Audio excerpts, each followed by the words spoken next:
বিসমিল্লাহির রহমানির রহিম ওয়াইজা কিলা লাহুম আমিনু কামা আমানান নাসু ক্বালু আনুমিনু কামা আমানাস সুফাহাউ আলা ইন্নাহুম হুমুস সুফাহাউ ওয়ালাকিন লা ইয়ালামুন।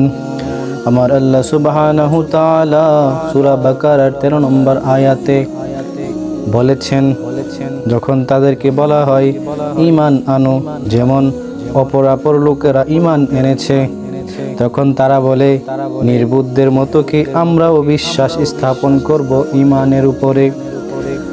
শুনছো, তারাই হলো নির্বুদ্ধ, কিন্তু তারা তা জানে না।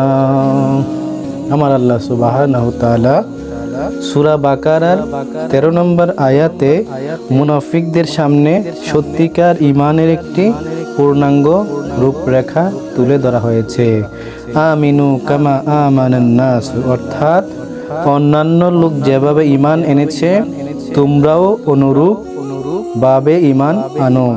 এখানে নাস শব্দের দ্বারা সাহাবীগণকে বোঝানো হয়েছে, কেননা কুরআন অবতরণের যুগে তারাই ঈমান এনেছিলেন, আর আল্লাহ তাআলার দরবারে সাহাবীগণের ঈমানের অনুরূপ ঈমানই গ্রহণযোগ্য। অর্থাৎ এখানে নাস দ্বারা সাহাবীগণকে বোঝানো হয়েছে, কেননা আল্লাহর পরিচিতি লাভ, তার আনুগত্য এবং পরিণতিদর্শিতা দ্বারা তারাই পূর্ণ মানুষ নামে অভিহিত হবার উপযুক্ত। আমিনু কামা আমানা, তোমরা ঈমান আনো যেমন ঈমান এনেছে, দ্বারা প্রমাণিত হয় যে সালিহিন বা নেককার লোকদের অনুকরণ প্রশংসনীয় কাজ। সুবহানাল্লাহ। একথাও প্রমাণ হলো, এই আয়াতের দ্বারা একথাও প্রমাণ হলো যে আহলে সুন্নাতের মতাদর্শই সঠিক, কেননা এতে সালেহিন বান্দাদের অনুকরণ রয়েছে। অন্য সব ফিরকা সালিহিন বা আল্লাহর প্রিয় বান্দাদের মতো এ পথ ও পথ বান্দাদের মতো ও পথ থেকে বহু দূরে, অতএব তারা পথভ্রষ্ট। কোন ইমাম এ আয়াতকে জিন্দিক এর তওবা মকবুল হবার দলিল হিসাবে পেশ করেছেন। বাইদাবি শরীফ।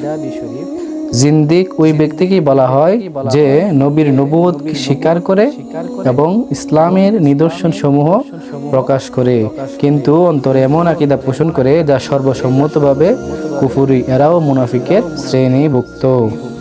এতে বোঝা গেল যে সালেহিনকে মন্দ বলা বাতিলপন্থীদের চিরাচরিত প্রথা। আজকালকার বাতিলপন্থীরাও পূর্বেকার বুজুর্গদেরকে মন্দ বলে।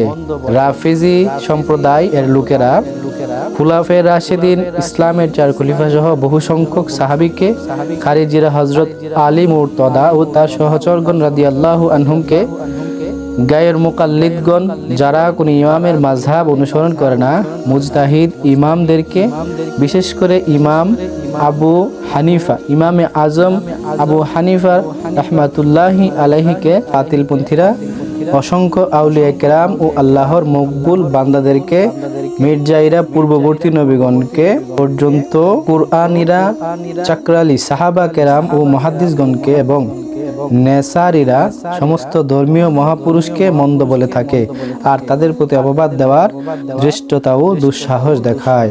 এই আয়াত থেকে আরো বোঝা গেল যে এসব সম্প্রদায় গুমরাহিতে রয়েছে।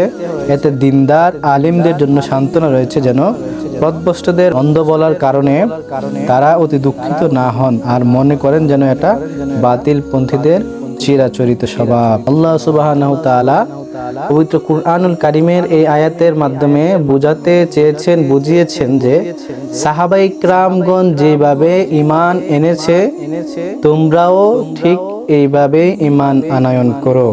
তখন মুনাফিকরা, কাফেররা বলল যে নির্বুদ্ধের মতো কি আমরাও বিশ্বাস করব, ঈমান স্থাপন করব, কিন্তু তারা এটা বুঝে না যে আসল নির্বুদ্ধ এবং বোকা হচ্ছে তারা নিজেরাই। আমাদের প্রত্যেকের উচিত আমাদের পেয়ারা নবী মুহাম্মদুর রাসূলুল্লাহ সাল্লাল্লাহু আলাইহি সাল্লামের উপরে ঈমান আনয়ন করা এবং নিজের জীবন থেকেও আমাদের পেয়ারা নবী মুহাম্মদুর রাসূলুল্লাহ সাল্লাল্লাহু আলাইহি সাল্লামকে মহব্বত করা, ভালোবাসা এবং সাহাবে কিরামদেরকেও অনুসরণ করা, সাহাবে কিরামদেরকেও মেনে চলা, এবং সাহাবে কিরামরাও কিন্তু ঈমানের একটা অংশ।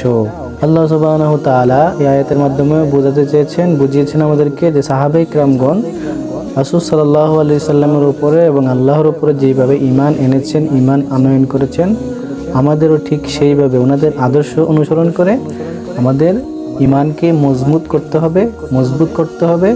রাসূল সাল্লাল্লাহু আলাইহি সাল্লামের প্রতি আমাদের দৃঢ় বিশ্বাস, ভালোবাসা, মহব্বত জীবনের চেয়েও বেশি থাকতে হবে।